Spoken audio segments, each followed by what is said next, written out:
A call to worship.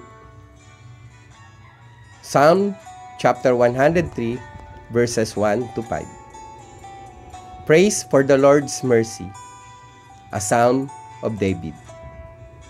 Verse 1. Bless the Lord, O my soul, and all that is within me. Bless His holy name. Verse 2. Bless the Lord, O my soul, and forget not all His benefits. Verse 3.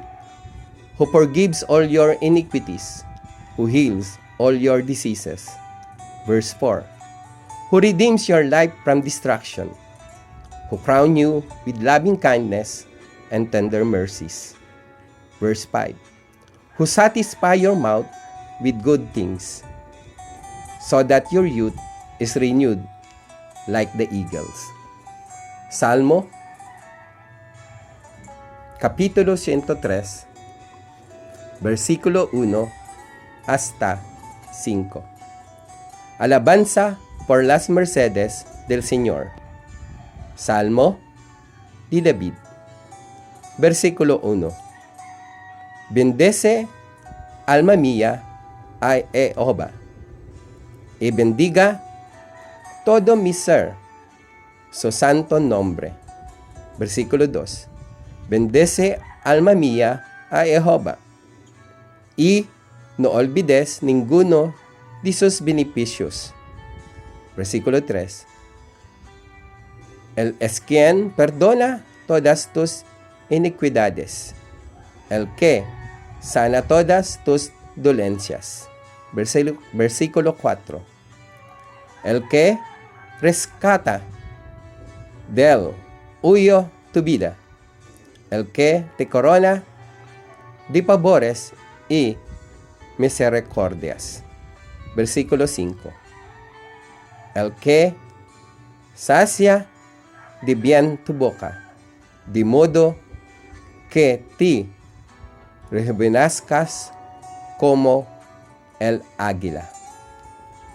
Tayo po'y manalangin. Makapangyarihang Ama, lumalapit kami sa iyo na may pagpapakumbaba upang magpasalamat sa iyo sa iyong kabutihan sa bawat isa sa amin. Salamat po dahil patuloy mo kaming inililigtas sa COVID-19 virus, pati ang aming iglesia at buong sambayanan. Salamat po kahit magkakahiwalay kami sa laman, pinagkaisa mo naman kami sa espiritu, sa diwa ng panalangin, pagsamba, at pakikinig ng iyong mga salita.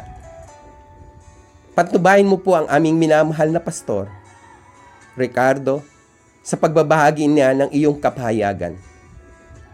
Patuloy po itong magbigay sa amin ng gabay, lakas at pag-asa. Patuloy mo pong ihanda ang aming mga sarili sa pagsamba sa iyo sa mga oras na ito. Patawarin mo po kami sa aming mga kasalanan at patuloy pong tagpuin ang aming mga pangangailangan. Patuloy mo po kaming puspusin ng Espiritu Santo at balutan ng banal na dugo ng aming Panginoong Hesukristo upang hindi makalapit sa amin ang mga masamang espiritu. Ito po ang aming panalangin at pasasalamat sa pangalan ni Hesukristo na aming Panginoon at tagapagligtas. Amen, Amen, at Amen.